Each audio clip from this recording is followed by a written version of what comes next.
সিলেটের জৈন্তাপুর কেন্দ্রিক কাঁঠালবাড়ি, যেখানে 2022 সালের বন্যা এত ভয়াবহ ছিল না, সেখানে এই যে ওয়াল ভিজা দেখতেছেন, সেখান পর্যন্ত পানি প্রায় 3 ফুটের মধ্যে ছিল। তো অনেক পানি কমেছে এবং আপনারা দেখতে পারছেন সিলেটের জৈন্তাপুর কেন্দ্রিক কাঁঠালবাড়ি গ্রামে অনেক পানি হয়েছে। তো প্রিয় দর্শক, আপনারা লাইক কমেন্ট শেয়ার করে এবং আপনারা দেখার সবাইকে সুযোগ করে দিন।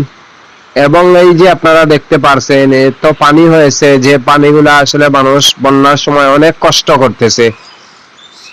এই ঘরের মধ্যে পানি, এই যে এই পালংগুলা পানির মধ্যে ছিল, এই যে দেখতেছেন পানির দাগ ছিল, এগুলা পানিতে ডুবেছিল এবং এই যে বারান্দা ঘর সবকিছুতেই পানি ছিল।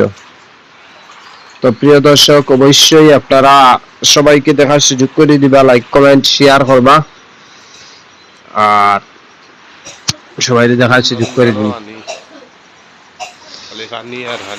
এই যে আপনারা দেখতে পাররা, এগুলা হচ্ছে পানি, এই যে পালং এইসব কিছুই ডুবাইল ছিল। এই যে ঘরের মধ্যে পানি, ঘরের মধ্যে পানি,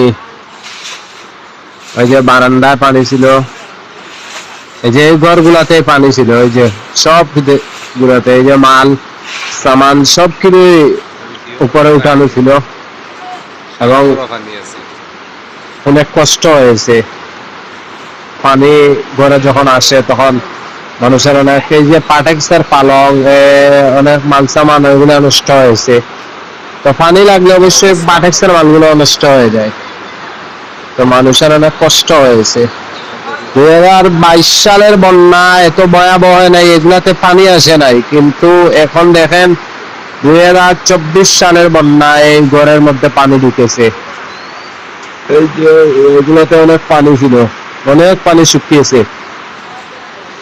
মানুষ অনেক কষ্ট করতেছে, মানুষ অনেক কষ্ট করতেছে, খুব বেশি কষ্টের মধ্যে আছে। সবাই সাবস্ক্রাইব করে ইউটিউব চ্যানেলটি পাশে থাকুন।